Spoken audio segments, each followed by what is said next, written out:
The Drum Candy Podcast is brought to you by Drum Factory Direct.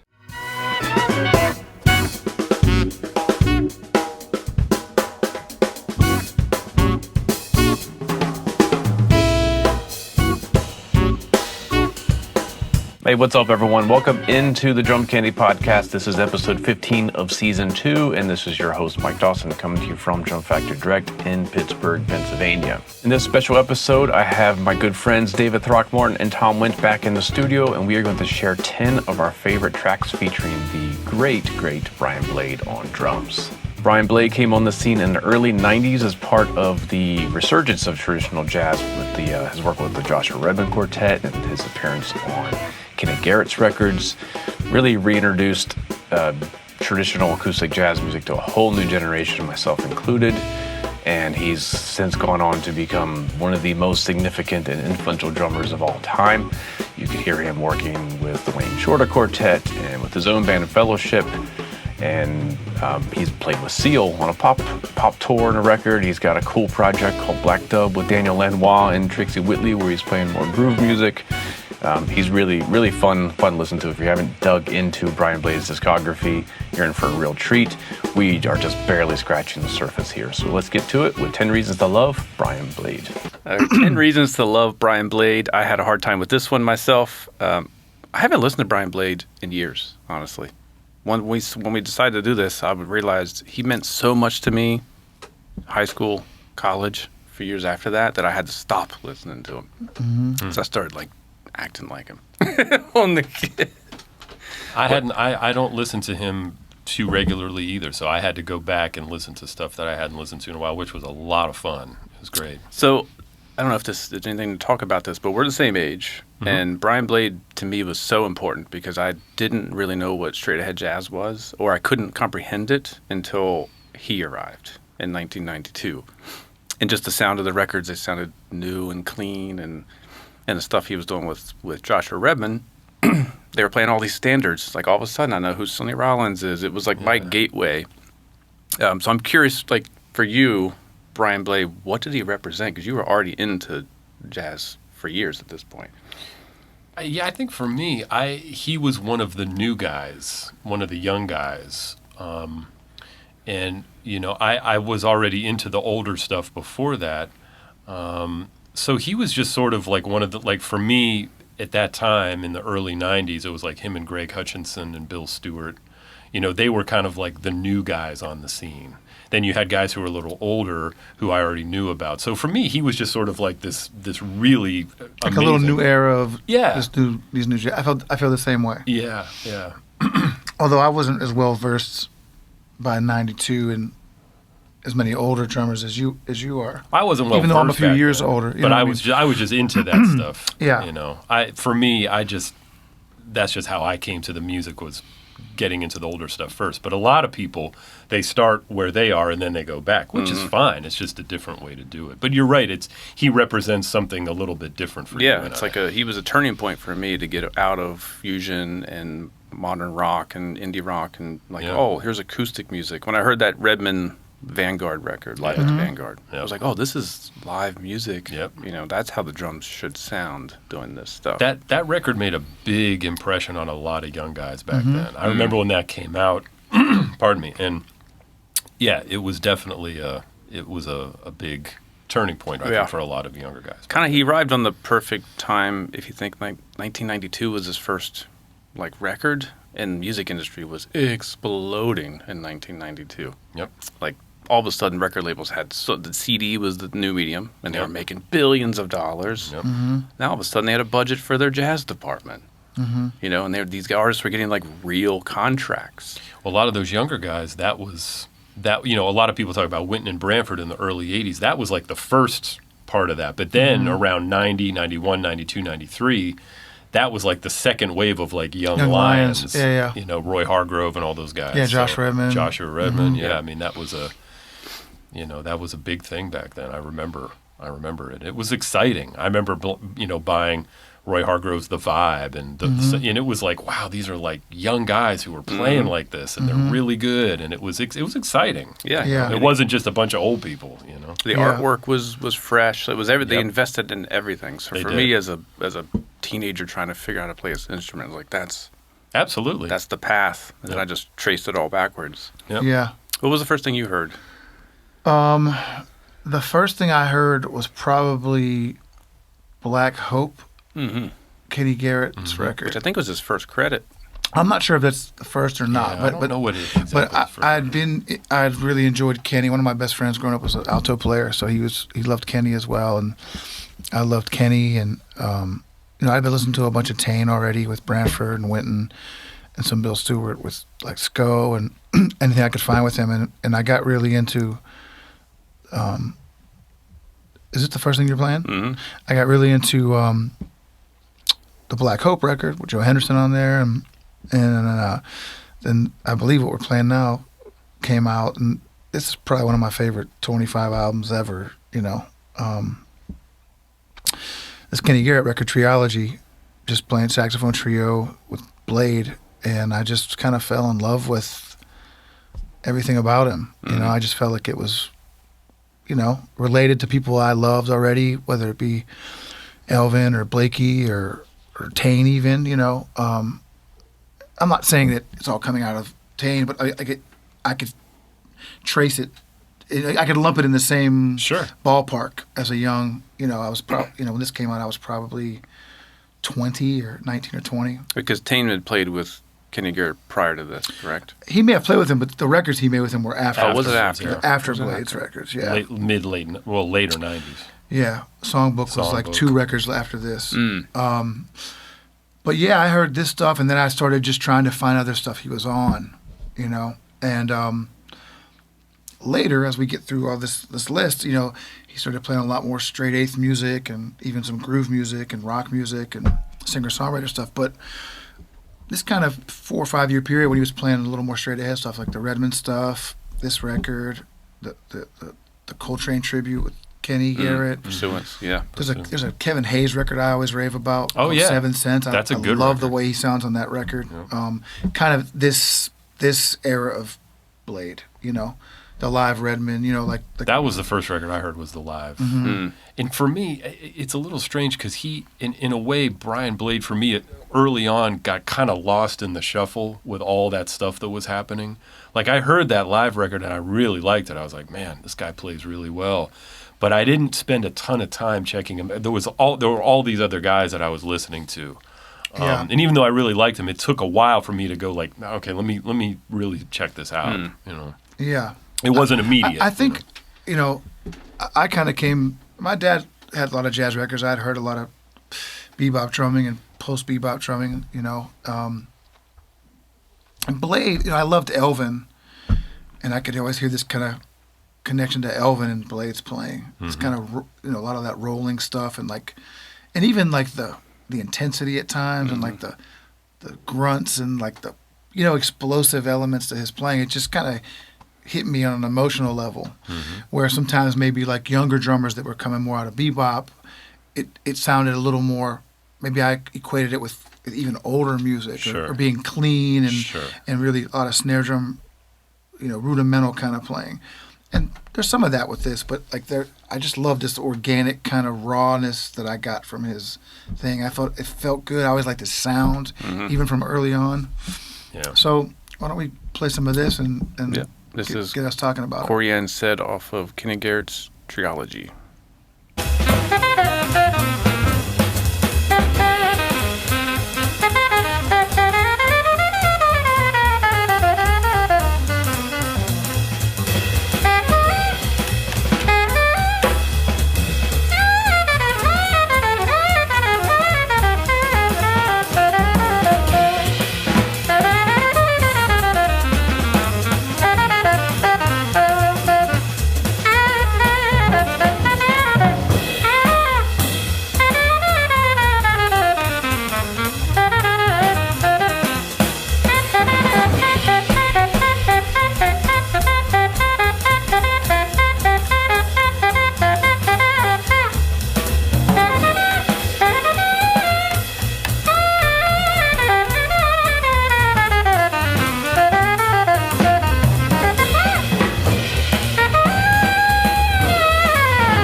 goodness. That's what I was just thinking about. Like, when I listen to this record, sure, Blade's killing and I love it, but I'm so into Kenny. He sounds great on it. Do you know? And it's like, I was just thinking about that when you said that. It's like, and we played that track on the Tony Williams episode that I picked off of Nefertiti. It's like as soon as Miles started soloing, you pulled the fader down. I was like, oh man, I want to hear Miles play over this, you know. And that's such a big part of all this is the connection between these musicians and how much you learn from the non-drummers. Absolutely. Like I feel like I've learned so much from listening to Triology over and over, just stealing ideas from Kenny Garrett. I'm not even thinking about it. They just creep into your playing. Yep. Phrases and melodic ideas. That's why it's know? important to listen, because there's stuff you're getting that you don't even know you're getting. Yeah. You know. That being said, the cymbal he plays on this record sounds really good. Yeah. Yeah. I love his sounds. His sound to me, Yeah. it's the earthiness to it that I crave. Like I think a lot of like jazz drums are really clean and crisp, and I love that. But there's like something Oh, it's a thing. For gritty sure. to his sound Yeah. that I've always been chasing. Yeah. What a record, man! 1995, I think, is when that I came think out. it's earlier than that. I think it's earlier, yeah. Is it 93? I don't know the exact year. I just think it's a tiny bit earlier than that. Yeah, crazy. What a good record. And I'm pretty sure there's a mistake on that record that I love. The beat gets flipped. I think it might be in Giant Steps. They For like flipped the a beat- second. They flipped the beat on Countdown. Countdown. Countdown. On the first track, on the end of Countdown gets flipped. Yeah, And yeah. Kenny or Blade jumps on it like instantly. Yeah, You hear it in a instantly. second. Yeah. That's one of my favorite. And that's the Yeah. thing, like, don't ever think about editing that out. 'Cause Yeah. that's just humans communicating. That's Yeah. exactly it. Yep. That's Sure. that's it. That's it. That's Yeah. funny. It's not supposed to be perfect. And flipping the beat around. It happens. Oh I mean, man, it happens. Yeah. it happens. But you know, I mean, it's yeah. So the next one is one I'd never heard before. This is a Mark Gross record, Riddle of the Sphinx. Yeah, I think this from. I think This from, is you? Yeah, I don't know this. this is a good record. This is from. I think it's from 2000. I think. I found 99 is whatever on. Okay, before you play it, you said Mark Gross. Who's Mark Gross? Yeah, I don't know. I don't know. Y'all don't know who Mark Rose is? I don't know who Mark Gross He's is. an alto player, a saxophone player. I don't know him. He's a good player. Yeah, He's done a lot of. He's done a lot of interesting stuff. I'm excited because I have a new record to buy. I kind of stumbled on this sort of by accident years ago, and I really it's a great band. Mulgrew Miller, I think Daryl Hall plays bass, and I picked this tune. This is one of Mulgrew's. Is John Oates on it too? I don't think. I'm joking. Daryl Hall. John you said. Oates. Hall and Oates. I apologize. You just bad took one. me out of my whole Sorry. train of thought. I'm learning. I'll quit being silly. I'm excited to hear this. He plays alto. You said Mark. Yes. Mark Gross. Okay. So this is a tune that Mulgrew wrote called Eastern Joy Dance, which is a great tune. And this is what we're going to hear is there's this little intro, and then Blade sort of sets up the groove. It's like an Afro-Cuban 6/8. But the way he sets it up, it's beautiful and musical, and the way he's playing is very much him on this. So that's kind of why I chose it. Yeah, I'd never heard this one before. Here good. we go.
going to do that little diddly cymbal thing. Yeah.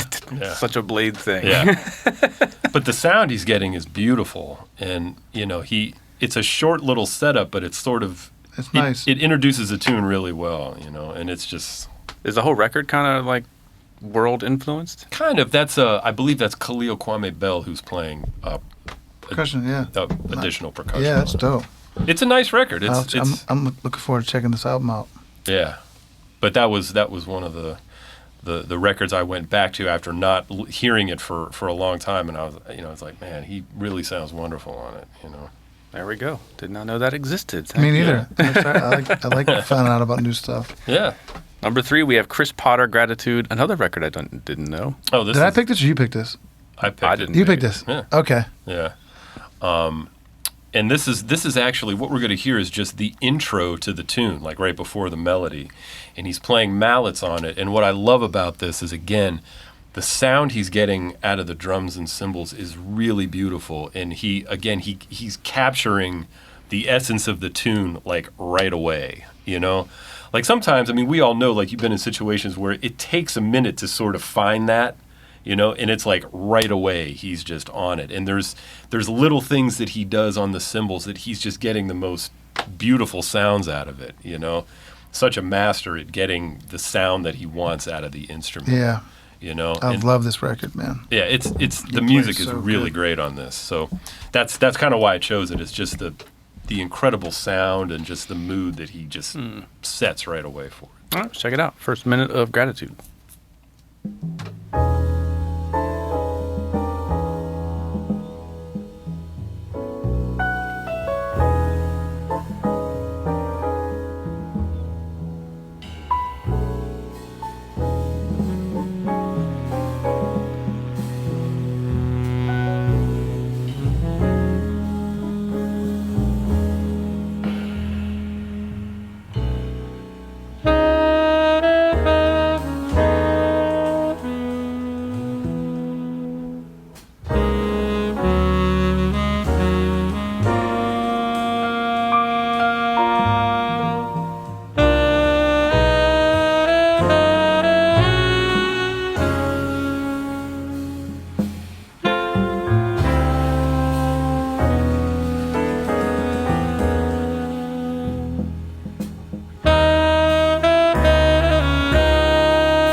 Gorgeous. So I was just thinking, this is ridiculous, but I said in the Tony episode that I feel like he makes it sound easy, like everyone could do that, and it's kind of effortless. I feel like he makes me sweat, even when he's playing quiet. There's so much invested in every note. It'd be so exhausting. I feel the same way about him. Like there's so much. If you watch him play, tons of great players like this, but you feel like he's like completely invested in every note he's playing. Like even when he's not playing, it's like so much. Yeah, I agree. Love and passion in it, and it's contagious. You're like, man, look at this. Yeah, even though he's kind of floating over all that, it's like he means every little thing. That one hi-hat setup that sets up the arrangement. And right before Chris Potter plays his first note, he hits one of his cymbals, and it's just this beautiful, just this little, and it's just like, yeah, like how perfect is that, Yeah, it was just really beautiful, I think that's one of the things I appreciate about him is, as you just said, the attention to detail and the full investment, but just the sound quality. Yeah, I think so many non-drummers, he's one of their favorite drummers. Yeah, absolutely. Because there's just so much musicality and beauty to the sound and the feel. Yep. And I'm sure he's super easy to play with. I can only imagine. Yeah. You picked John Patitucci, Song, Stories, and Spirituals. Oh, wow. I don't have the title of the song. I forget the title of the song. I forgot to write it down. I'll bring it up and it'll tell us. It is... I'm terrible with titles. Now the River. Yeah, that sounds right. Man, I don't know this. Okay. So why'd you pick this one? Well, there's a bunch of these records, John, with Blade. This is the first one, or the second. He was on like one track on one record. I think on like Communion maybe, but this record he's on the whole record. Edward Simon on piano. And And there was a couple records after this with John and Brian. One of the records I chose, they're together. Yeah. Well, they play in Wayne's group together, Yeah. obviously, and Yep. became a, they play a lot together. This record's nice. There's a lot of different style tunes on this record. Some tunes with vocalists, some tunes that are just piano trio. This is like the end of the tune. They go back to this kind of thing that's played earlier in the song, and Blade just starts kind of doing some of his magic over it. And it's just really, it's even more effective if you like hear everything that came before it Right. and how this payoff is. So I'm not sure if it'll hit as hard just jumping right to it.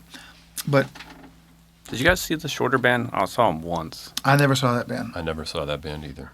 It was an experience. It was almost like overwhelming. Like I don't know what I'm listening to. Yeah. Because they're on such a different telepathic level.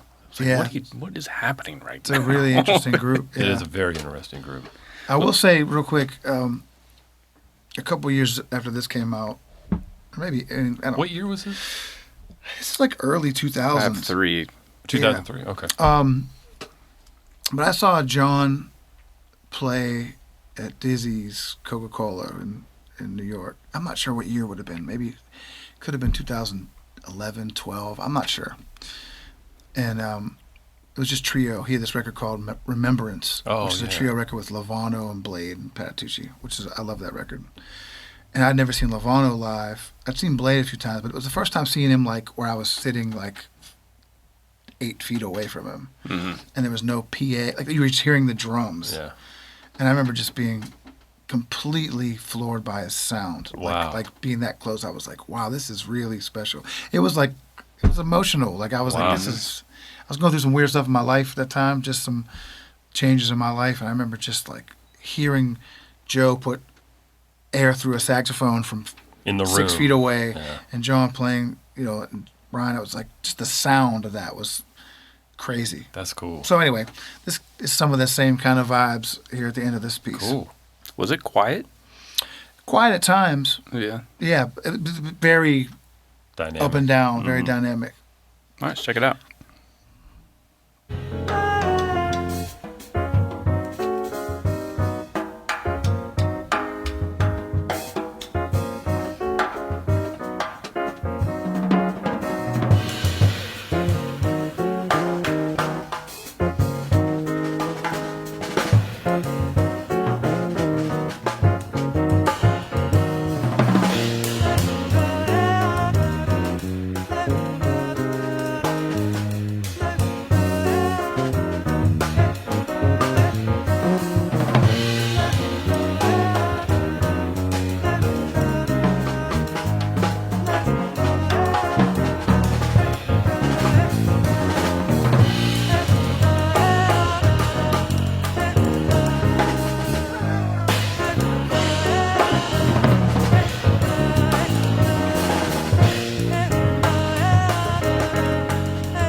Cool, That's killing. That's beautiful. Electric bass. Yeah. That's interesting. It sounds great, though. Yeah, even that trio record with Lovano, like some of it's electric, some of it's acoustic. Yeah, which is kind of cool. It's great. Yeah, that's the, I guess, what year was this? Early 2000s. Yeah, like the transition into his explosion mode. Like this is where he started doing that thing. Wayne's band too was a lot of that. Yeah. It was just like, whoa, and then back down real fast. Yeah, real light, fast stuff with like this that weird giant cymbal. Yeah. Yeah. Whoa. Yeah. I think it's like a broken bell or something. It's super crazy. Yeah. Sometimes that stuff reminds me of Blakey a little bit, like the, Sure. these, like huge cymbal hits. Sure. Like whoa, or Elvin. Yeah. Yeah. When I saw him with Shorter, he had something on his left that was like the weirdest. You would have loved it. It was this weird like what did it do? It just like distorted. Like, what are you hitting? Wow. Like, what is that thing? Yeah. John Patitucci always has really interesting projects that he does. He writes great tunes. He does, man. Yeah. They're great tunes, and it's always very like you never. It could almost be anything. It's really. Yeah, genreless in a lot Yeah, of ways. exactly. Yeah, they did a record there's like 4 or 5 of these John records in a row that had Blade, and one has all this like kind of classical influence. Yes, he's into that too. And the one was like a 2-guitar band, like Yep. two electric guitars, bass, and drums. They're always like these little new. Really interesting, yeah. And they all have a common thing where you're like, man, I've heard this before, but it's brand new. Does that make any sense at all? No, yeah. I admire that about him. That was great, man. I got to check that record out. Who chose Joel Weisskopf? Is that you? Change in My Life. There's been a change in my life is the track. This is that Crisscross record? Yeah. I have this record, and John's on this. Yep. And I was going back and just listening to stuff that he was on, and I remember this. And the reason I chose this, well, let's play it, and then I'll tell you why. All right. I got to cue it up first. Yeah, go ahead. Yeah, take your time. 47 seconds in. Yeah. I spent all morning listening to nothing but crisscross jazz records with Blade on it. He's on a bunch. Because I didn't know any of these records. Some of them are really good. All right, here we go.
Why'd you pick that track?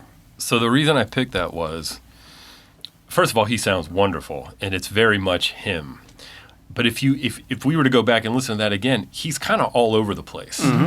And I feel like I've heard so many drummers who like him try to do that, and it sounds terrible. I was going to say the same thing. It's dangerous. Yeah, he's literally one of the only guys that can do that, and it's like, that sounds beautiful. Yeah. But when you hear a drummer try to play like that, it's like, what are they doing? You know? But when he does it, it's like, it's musical and beautiful, and it's... I couldn't agree more. That's why I chose it. I was thinking that exact thing as this was playing. Like, this is dangerous because you think you can do this. No. But you know what, though? Like, That's right. if you're not really listening, though, it just, like you said, like, it just sounds easy. Yeah. Right. And so in a way, if you're course. just not really paying attention, it just sounds like great playing, and it is great playing. It is. But that's what's great about him. He can go all these different places. No, absolutely. And it just feels this beautiful natural, flow never gets yes. disrupted. Yes. But so many drummers hear that and they go, "Wow, that's cool. I got to do that." And then they try it, and it's just like a mess. He doesn't keep time that whole minute, really. No, not until really. right where we fade it out Right. does he start to actually Right. play time. But that's why I chose it, because he's all over the place. But the way he does it is so, like you said, works. That flow is just, it's natural and it's very. Well, man, I came up really into all these like the Weckl, Binney kind of fusion era. Sure. Like I was really into those guys, and I still love those guys. Like some of the guys that tried to play that way, I felt like they were missing. It's kind of like what you're saying about Blade. They were missing like what it really was. Yes. They just hear the stuff around the toms, and they don't realize like it feels great. Mm-hmm. And the sound is good, and it's musical. It's not just licks and check me out. Right. And also, that music, it's okay to play that way with that music. Right. But if you hear Binney or somebody like that play a pop gig, they're not going to be playing that stuff. Exactly. And if you hear Blade play a pop gig, even if he does get a little wild, It's musically it's appropriate. super musical. Yeah. You know, like I remember not first hearing him, but the first time I heard him play with Seal in the late 90s. Yeah. On TV, I was like, Huge fan of that. it was killing. Huge And it fan was of cool that. because he was playing these gigantic cymbals like he plays playing jazz, like a 24 and a 22. Wow. And I remember thinking, like, man, is that stuff going to translate through all these loud electric guitars and keyboards and like tracks. Mm-hmm. And it sounded great. And now all you see is guys using giant cymbals. And I feel like he was kind of ahead of the curve with all of it. That's amazing. Wow. And it's also with all the vintage drum stuff. Yeah. Like Blade, I feel like was really a trendsetter for that. A lot of guys that do it don't even realize that he was such a big part of that. Yeah, yeah. And they don't get as good as a sound as he does. Yeah. Or play as well. But that's why I chose that, because it's like there's so many younger drummers who try to do that, and it's just, I'm not trying to be negative, but it just doesn't work. Yeah. But when he does it, it's that music. I don't think you can overstate that Patitucci's on bass. In all these records, he's got McBride or someone who's just great musician. never really going to let go of it. And they know how to play behind that. Yeah, They're not going to exactly. panic. You know, Yeah. I mean, John played with Binney. John played with Weckl. John played with they can hear it. Paul Motion. John Yeah. played with, Bill Stewart. All these guys. Tane. He knows how to deal with that. Yeah, exactly. That's a good 'Cause I point. play with guys where you're like, what can I get away with this person? Yeah, how far And do you're you like, push okay, I got before to it stay home. collapses? Or it's gonna, Yeah. Yeah, the drum. We should do an episode on drum bass hookups. yeah. Oh man. I think it's not discussed enough to find your kindred Sure. low end. No, it's a good. And I feel like that same hookup feeling, it translates to the other instruments as well. Mhm. It's not totally. just bass. Well, obviously that's super important. Oh, you have a But when you relationship find with everybody. Yeah. Yep. When you find a singer you like playing with, or a guitarist or a horn player, it's like, man, we can really In play together. different musical genres, like in pop and rock, the drummer singer thing. Mm-hmm. In jazz, not just bass, but the drummer and the pianist, Mm-hmm. drummer and a horn. You know what I mean? There's all these different relationships that help make the music what it is. Yeah. Well, we're going to move on to my first pick, which was this record that came out in 2006, Wolfgang Muthspiel, Friendly Travelers. Is this the duo record? Yeah. Man, I don't know this. I'm curious. Yeah. I love this record because it's a duo. It's guitar and drums, electric guitar. So he's done like an octave pedal. So he's kind of. I've heard about this, but I've not. I don't think I've ever heard this. I think before. it's for me. It's one of the best examples of studying his sound because there's nothing else. Yeah. It's just drums and guitar. Yeah. And this tune's called "End on 4," and it's where Wolfgang just kind of lays down sort of a vamp, and Brian just does Brian. This whole record is really pretty cool. It's easy. It's easy on the ears. Mm-hmm. So I think if you're like not a huge fan of jazz, this is a good one to get Cool. into. Yeah, man. All right, so here we go. This is it. We're starting 3 minutes and 29 seconds into End on 4. Cool.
It just goes like that. Man, that's Yeah. killing. I got to check that out. And so, like, that could only be him, yeah, no. Yeah. Like, no one else sounds You'd like have that. to imitate him to play that tune. And for all of these, I almost wanted to pick videos because there's a live version of this that was documented to see the two of them, the way they just Interact. interacting. You know what's cool about the video, too, of this band? It's like the first time I saw video of Blade playing, like, factory cymbals. Do you remember that? Oh, that's right. Oh, wow. He's playing, like, normal catalog Zildjian cymbals. That's right. Yeah. And I don't know if he had something he kind of liked that he just brought because he didn't want to bring his gems, Yeah. or if he just played something that was there. and it sounds exactly like Brian Blade. It does. It's like a special dry ride on the right. Yeah, that's right. It's a special. And I was like, ride. wow, I've never seen him play not like that big 24 or whatever. Wow. And you're right. It's a beautiful study in his sound. You can hear all of everything, the little minutiae, the Barry versus not Barry, and all the air, the bass drum, the snare drum, all the different colors he's getting. I got to check that out. It's really a great good. record. He did several of them. I think this first one is the best one. 2006. Wow, cool, man. Well, next one is another one of mine. This is Brian. Oh no, it's not. We are going to Dave Binney, Edward Simon. Oceanos, Impossible Question. Who chose this? Me. This shit is ridiculous. Tell us how you really feel. What's that? Tell us how you really feel. I mean, it's just amazing. I've heard man. some of this, but I don't know if I've heard. There's a bunch of Binney records with Blade in general, and then at some point, Dan Weiss started being on a bunch of them. And he plays amazing on these as well. They're really different. And there's a record where they play double drums too, which is cool. Oh, I never heard that. Grayland Epicenter. It's really cool. Anyway, I've talked about this before with people coming out of like the fusion element. I always kind of, it's just part of my experience. But like a lot of people, they talk to me about like Vinny and Weckl. It's like, my thing is like, you can learn a lick or something, but try playing like that in the studio with the chart, playing this hard music and coming up with this stuff. And I always feel that way about Blade with Binney. It's really interesting writing. It sounds easy, as you said earlier, with Tony or with Blade, but it's hard music. Yeah. And he navigates it so effortlessly and does the stuff you're talking about. Like, he's not just playing time, he's just going on this journey. It's always so dynamic, so musical. Yeah. Really cool stuff, man. Cool. This is kind of like some of the stuff he's doing in that Patitucci track, where he's kind of playing over some stuff. Yeah. But there's another crisscross jazz. Again, these records I totally missed. There's first time around. There's two of these David Binney, Edward Simon records. There's another one called like, excuse my like, I don't speak another language. It's like a Finidad or something like that. However you would pronounce that. Yeah. And it's similar to this. Really great. These records are recorded really well too. That engineer Max Bowman is he always gets it. It's just such a great. This is nice too because it's like basically a quartet record, right? But there's like a horn section like that plays these like stuff, kind of like how some of Sko's records have like a brass section. Yeah, it says that there's a little percussion. I can't remember in this section if we're going to hear that. We might check it out. But yes, super dope. This is Impossible Question.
This long piece, like 9 minute. Getting to that, like at the end, it's really beautiful. I got to check that record out. I that's really nice.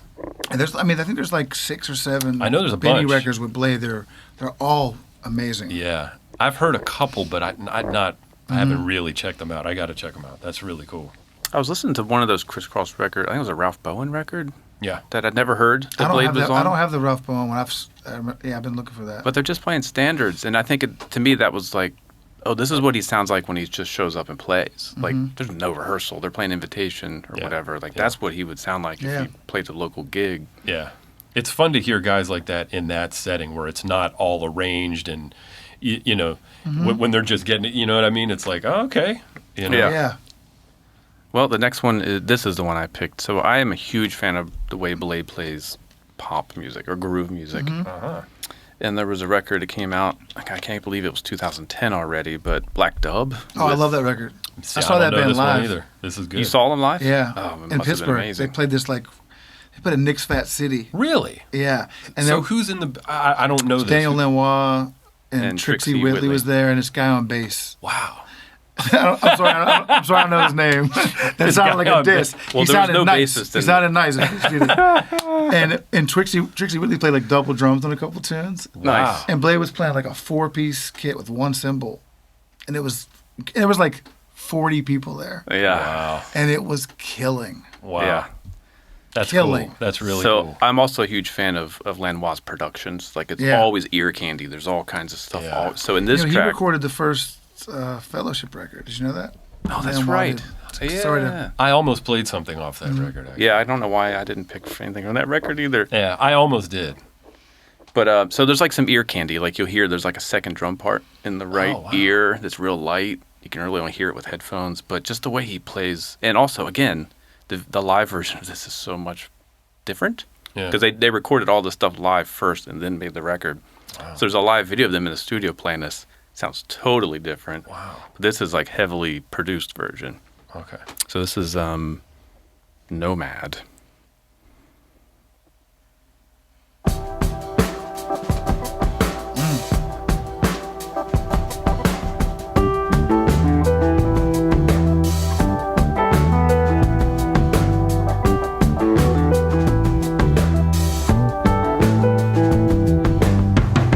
Open up your transmission. I'm standing on the outside of evolution. No need to feel sad. I got a big plan. Gotta know the price of the path I chose. The way the nomad knows. The way the nomad knows. Shaking and rattling these chains. I'm almost tempted to pull up the live version because it's so different. That's He's bad. playing big drums, open tuning. He So good. he's one of my favorite drummers for this kind of music. Man, he You know? he kind of reminds me like on that. That sounds like Pistol Allen on like a Stax track, Yeah. or you know what I mean? It's slinky. Yeah. He still throws in things and let Yep. you know that he knows what he's There's doing. like a little of, I mean, like they don't sound like, it kind of sounds like some of the stuff Steve Jordan's done, but different. They sound different. Yeah. Yeah. But it's funny, man. Like I won't name this guy, but a really good friend of mine who I play with all the time, and we were talking about Blade the other day, and I was saying how much I love his groove playing, and I was like, he's like, what do you like about it? And I was like, man, it's just great. His sound is amazing. Yep. He grooves like crazy. I kept saying he grooves like crazy, and then I said, man, he's really funky. And then the guy goes, is he? And I was like, yes, he's really funky. Yeah. He is. And this is a guy I normally agree on like a lot of stuff That's with. funny. And I'm like, dude, mean, you know, I'm it's like, got- he's really funky, man. He sounds great on that. That's That New Orleans thing, man, it's unmistakable. yeah. That's the other thing about him is that comes through at just the right times. You know, like all of a sudden you hear and you go, ooh, there it is. Yeah. You know, which is really cool. And I love there's like little videos online of him playing with Lanois, like little clips of sessions and stuff. Like you said, it might just be some random, Yeah, like, concert like bass a drum. 28-inch bass drum and a floor tom and a snare and a hi-hat. And you're just like, One mic. yeah, it's like, it's all there. Yeah. He could play that all day. That's you cool. know? Yeah. Yeah, that record I think got grossly overlooked. It's a great record. Yeah, it's good. I got to check that out. That's really, I'm getting new stuff. This is good, man. We're moving into 2018. Who chose Still Dreamin'? Me. Oh, yeah. So Yeah. this is the This is a great record. Josh Redmond. Who else is on this? Scott Coley, Brian Blade, Miles. Who's Miles? Ron Miles, who Ron just passed Miles. away, unfortunately. Great, Yeah, very great sad. musician. Tom and I saw this band live a couple years ago. Dave King was subbing for Blade, who did a really, really beautiful job It on was the great. gig. You know, part of this, I was just trying to get something more current because a lot This of my is a stuff good is early. record, though, man. And you know, this is obviously like Josh's nod to Old New Dreams and Ornette's band. Josh's dad Dewey played with Old New Dreams. Josh's dad's a great saxophone player, and That's one of our favorite groups. Yeah. Is that band? I love totally. that group. And this is a cool record because they're doing that, and I'm really happy this now with Ron. I'm so happy I get to see Ron play the stuff live, and with him passing away, it's like I'm glad this album exists. I remember when we heard them live, one of the things that I loved about that was Ron and Josh playing Together. They had a really great relationship. Beautiful, I man. mean, it was the sounds they got were really amazing. Yeah, I agree, man. So why'd you pick this particular track? I New just Year? thought, I don't know. I love the whole record. I just thought, like, this is cool. Like, I wanted to pick something grooving. Like, I almost picked something off of Elastic.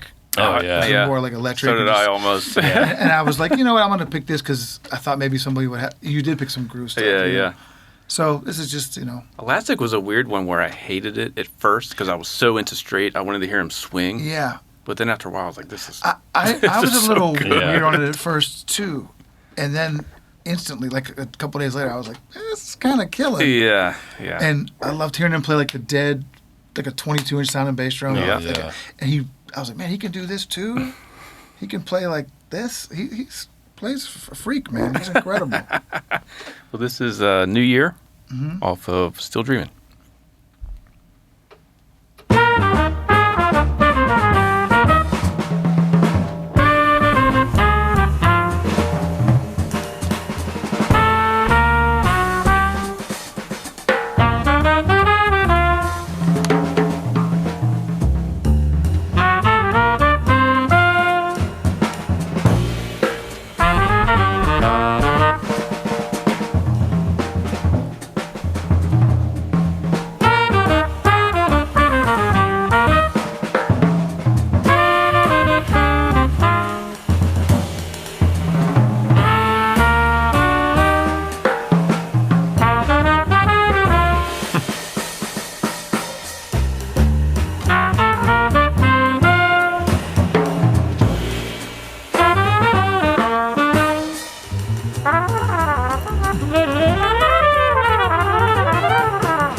Some of that stuff you were talking about. Beautiful, man. Yeah. I forgot we were doing a podcast. That's beautiful. I know.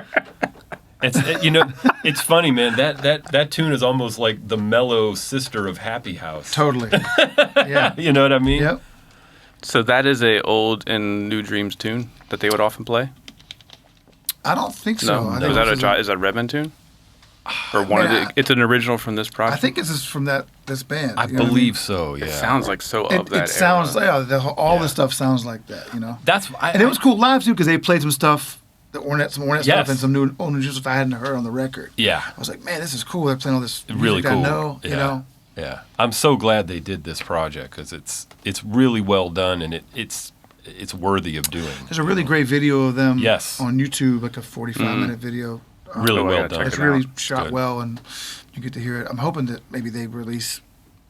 With Ron gone, Maybe yeah. there's like another session I don't know about, or maybe they'll put a live record out. Oh, it'd be so It'd great. be so great. I yeah. would love to hear a live record of them, just because it's for everything we just said. Yeah. You know? Yep. So you mentioned you saw this band, but Dave King was playing. Yeah. So I think 3 times I went to see a band hoping Brian would be on drums, and he wasn't. So I'm curious, were you like, oh, I wish it was Brian? 'Cause I know found Dave out was like great, a day or but- two before. I We think. knew, I think. But I was hoping to see Brian because I love Brian, and then I found out Dave was on. I was like, oh, this will be cool. Dave did a great job. Yeah, really nice He show. really played the stuff well, and I thoroughly enjoyed it. It was very different, but still really good. It happened to me with the Redmond Quartet, and it was when Hutch took over full time. It was still amazing, but they're very different players. Yeah. Sure. And then another time I went to see Kenny Garrett, and it was Marcus Baylor. Also sounded great, but I was like, I didn't, because he was my guy, and I hadn't seen him. It's like I'm chasing Yeah. this dude around. Yeah. I saw the Redmond group, but with Clarence Penn Okay. Oh wow! Yeah. Was that early? early. Yep. I saw them at Star Lake. They were Oh, opening nice. for Pat Metheny. Amazing. Wow. Paul Wertico was playing. I didn't see him till much later. The first time I saw Blade live was the Black Dub gig Interesting. Wow. which I had been into him forever. Yeah. Yeah. Never, wow. never had seen him live. Wells was with me when we saw Joshua Oh, nice. and that gig. Yeah, he was with me. Yep. Yeah, I think I've only seen Blade twice in person. Wow. I would have thought you saw him more. I know. I only saw him once. He's an enigma because you never know when he's going to. It's true. Yeah. I had to talk to him for a second, and I was a little like fanboy. Like I was like, oh no, I was kind of nervous almost. It doesn't happen much with me. And I was- never spoke with him. Is he And, nice? well, I just said I was with Paul Wells. Oh, wow. Oh, yeah, so he was there the second time I saw Blade, and we were in New York, and we got in the elevator to leave, and he like ran and like hopped in the elevator real quick, and I was like, oh wow, there's Blade. You know? And I was like, hey man, like thanks for everything you do, and you know, he just smiled real big and was like, thank you, and Nice. that was kind of it. I didn't want to bother him, No, that's cool, though. but I feel like if I would have kept talking, he probably would have been like the nicest person That's ever. really cool. That's know? nice to hear. Yeah. So the first time I saw him was an IAJE festival in New York. Wow. I don't know, 2000, maybe 2000, with a band. with Joshua Redmond Quartet, Oh, Oh. and it was in one of those terrible ballrooms, big, Yeah. like hundreds of people. Yep. But it was such an emotional experience to finally see the dude. He was playing the wood hoop drums, black drums with wood hoops at the time. Wow. And I mean, that's why I wanted to play videos of the guy, because seeing him play the instrument changed the whole experience of Brian Blade. It was like I agree going with to that. church when that Yeah. guy plays drums. Yeah. I remember it made me like jump out of my seat a couple times. yeah, he has that effect on you. Oh, yeah. Yeah. It's like, what is happening? Yeah. It's weird how his thing changed too. Like some of the early, like the Kenny Garrett stuff, the early Redmond stuff. He was sitting higher. Sometimes Yes. the snare would have almost like a tilt the Yes. other way. Yep. He was playing like not to geek out on gear and setup. No. It's a gear show. But he played like a normal Very tip traditional. drumstick. Yeah. And then pretty soon after that, all of a sudden he's sitting crazy Lower. low. The rack tom and the snare drum are in that Oh, that, yeah. that line that goes up like Yep. this, like Yep. in Reaching way between his legs. yeah, way down Yeah. low and playing. He started playing those boleros. Yeah, yeah. It's like it still sounds like Brian Blade. There's a real evolution to But his. it really changed. Yeah. Like a drastic kind of change happened. I would love to talk to him and say, How did that? what yeah. made that happen? You know? Isn't it funny how certain guys they have that interesting evolution, and other guys they come out a certain way, and that's kind of it. Bill Stewart Yeah. arrived, and he is still Bill Yes. Stewart. Yeah, and kind of sounded as good from day one. Right. Not that he hasn't improved in some ways, But he's been Bill Stewart. but he's been like obviously like Yeah. killing from the first time I heard him. That's true. It's interesting. Everybody's got their path, which makes it fun. Mm-hmm. You know. Yeah, when did Blade go from suit to the blue denim shirt? Yeah, Yes, that too. yeah. And the shaved. Right. Yeah, Went to the hair. Yeah. that's cool. It's great. Well, we're going to wrap up with, for me, was the starting point with Brian Blade, which was the Joshua Redmond Quartet, because they are putting a new EP out in September.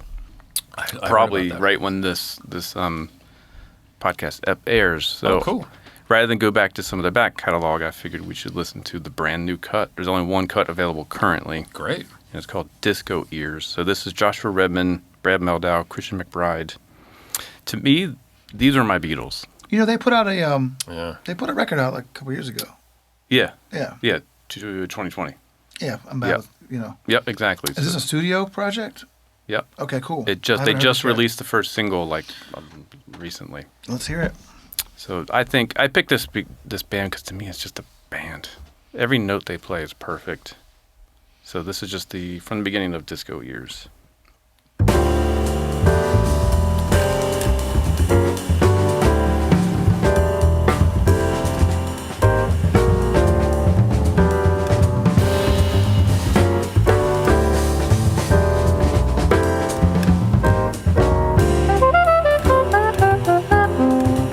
Thank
favorite band. People ask me, what's your favorite band? That's my favorite band. It's a good band. There's not that much of that band, though. No. And Right. that's my favorite. You know? I've been craving it ever since. I man. need to see them when they go back on the road.